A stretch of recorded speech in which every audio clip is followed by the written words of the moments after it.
Assalamualaikum warahmatullahi wabarakatuh. Alhamdulillahirabbil alamin wassalatu wassalamu ala asrofil anbiya'i wal mursalin wa ala alihi washabihi ajmain amma ba'du. Pertama-tama, marilah kita panjatkan puja dan puji syukur kita atas kehadirat Allah Subhanahu wa taala yang telah memberikan kita kesempatan untuk tetap berpuasa, memberikan kesempatan kita berpuasa di bulan Ramadan ini, memberikan keimanan dan juga kesehatan dengan mengucapkan alhamdulillah. Tak lupa, salawat serta salam kita haturkan kepada junjungan kita Nabi Muhammad Sallallahu Alaihi Wasallam yang kita nanti-nantikan syafaatnya di hari akhir kelak. Di kesempatan kali ini, saya akan membacakan sebuah kultum yang bertemakan Lailatul Qadar atau Malam Al-Qadar. Nah, bagi yang belum tahu apa itu Malam Al-Qadar, sudah ada di surah ke-97 ayat pertama. A'udzubillahi minasyaitonirrajim. Bismillahirrahmanirrahim. Inna anzalnahu fi lailatul qadar. Yang artinya, sesungguhnya kami telah menurunkannya Al-Quran pada malam Qadar. Apa sih malam Qadar itu? Ada yang menyebutkan bahwa malam Qadar itu adalah malam kemuliaan, gimana ini adalah suatu permulaan Al-Quran diturunkan dari Lauhul Mahfudz kepada Nabi Muhammad SAW. Nah, kali ini aku mau bahas keistimewaannya dulu. Jadi ada beberapa keistimewaan yang kita bisa dapatkan di malam Al-Qadar itu. Yang pertama adalah pahala yang melimpah. Ini ada di Quran surah Al-Qadar ayat kedua dan ketiganya. Wa ma adraka ma lailatul qadar. Lailatul qadari khairum min alfi syahr. Yang artinya, dan tahukah kamu apakah malam kemuliaan itu? Malam kemuliaan itu lebih baik daripada 1000 bulan. Nah, maksudnya adalah Allah ini melimpahkan pahalanya lebih dari 1000 bulan atau kurang lebih 83 tahun.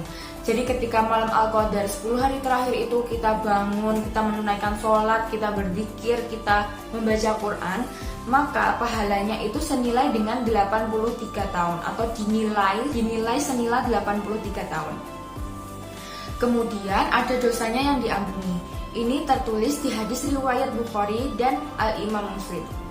Siapa yang bisa bangkit mendapati malam Al-Qadar, menunaikan ibadah sholat di dalamnya, maka jika ia menunaikannya dengan penuh keikhlasan dan kekuatan iman, maka berpeluang diampuni semua dosa-dosanya yang pernah ia kerjakan sejak mulai balik sampai detik ia beribadah itu. Jadi ketika kita malam Al-Qadar itu, terus kita sholat dan ketika insya Allah kita mendapati keistimewaan ini, maka dosa-dosa kita tuh diampuni sejak kita mulai balik sampai saat itu kita beribadah. Nah, tapi ada syaratnya di sini, yaitu dengan penuh keikhlasan dan juga kekuatan iman.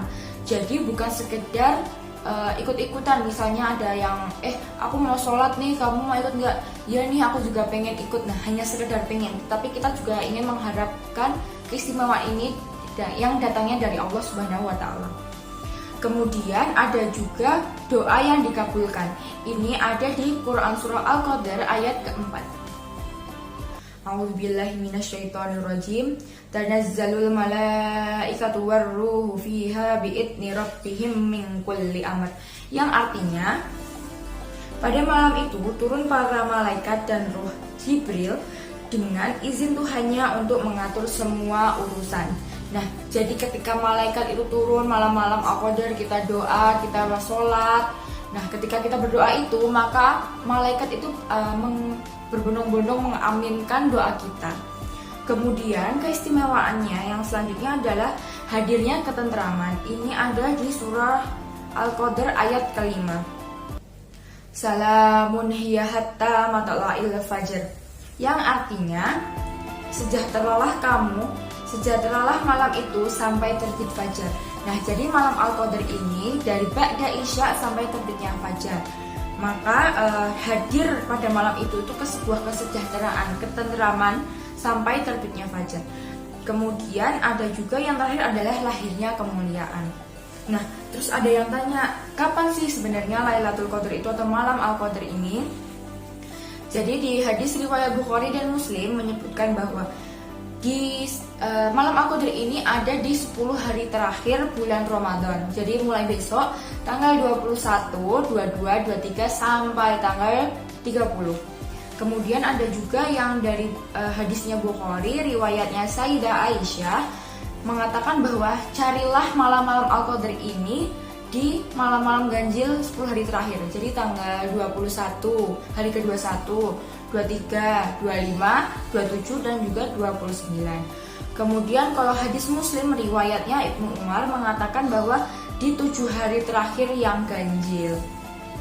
Nah, kesimpulannya adalah ketika Nabi Muhammad SAW ini memberikan gambaran kapan itu Lailatul Qadar, maka kita itu berburu, kita tuh harus berburu. Karena apa? Karena Nabi Muhammad SAW itu mengatakan di 10 hari terakhir, ada juga yang mengatakan di hari-hari ganjil. Nah, kenapa kok tidak ditetapkan di satu hari aja, misalnya tanggal hari ke-27 atau hari ke-23 gitu. Karena agar kita tuh berburu, agar kita tuh berlomba-lomba untuk mendapatkan keistimewaan yang akan Allah berikan kepada kita. Nah, misalnya di suatu perlombaan ada lomba maraton atau MotoGP. Ketika hadiahnya itu yang luar biasa, hadiahnya ganjaran tadi, ketika keistimewaan Al-Qadar tadi kan banyak ya. Misalnya doanya dikabulkan, dosanya diampuni, pahalanya berlimpah, ketenangan. Nah, itu kan suatu ganjaran yang sangat besar ya. Apalagi dosa yang diampuni itu besar banget. Jadi ketika kita ibaratkan seperti lomba, ketika udah di lap terakhir, ketika lari maraton, ketika lap terakhir udah tahu wah pahalanya ini besar banget, hadiahnya ini besar banget, maka di lap terakhir tuh kita semakin bersemangat karena kita tahu kita bakal mendapatkan hadiah itu. Beda kalau misalnya nanti hadiahnya cuma sekedar power bank atau pensil, maka kita ya udah biasa aja gitu, kita juga bisa beli sendiri mungkin ya.